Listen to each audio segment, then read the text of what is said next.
Hey guys, welcome back to my channel.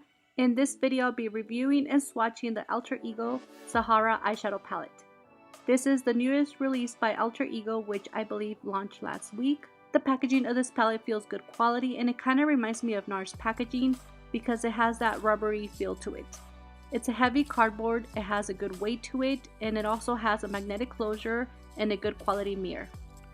This is a 15 eyeshadow pan palette that retails for $16. I do have a non-affiliate code with them that will save you 10% off. I'll have all that information down below for those that are interested. This palette has a mixture of mattes and metallics, and I believe satins too, as well as warm and cool tone shades. For this palette, I'm very confused as if the mattes have a hint of shine or they're supposed to be a satin finish, so this is what I think. Out of the 15 eyeshadows, 7 are mattes, 5 are satin, and 3 are metallics. So when I did the swatches for the mattes, they were soft and pigmented. They swatched evenly and without any issues. When I tested them with the brush, they blended out smoothly, but I did notice a lot of kick up and fallout.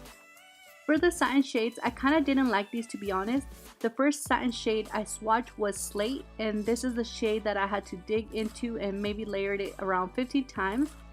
I literally wanted to give up because this shade was not performing well. So Savannah and Slate were the two satins I had trouble getting pigment out of.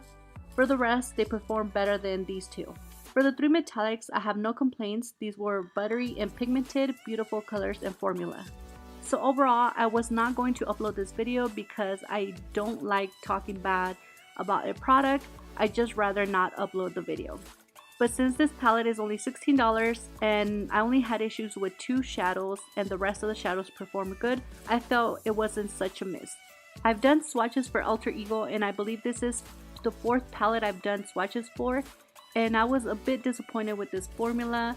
I know this palette is a dupe for the Natasha Denona Viva palette. I don't own that palette, so I can't compare the formula to it. All I know is that the colors or the eyeshadow colors in this palette are spot on. So I really hope you guys found this video helpful. Let me know what you guys think about this palette and are you guys planning on picking it up? Please don't forget to give me a like and subscribe, and I will see you guys very soon on my next video. Thank you guys so much for watching.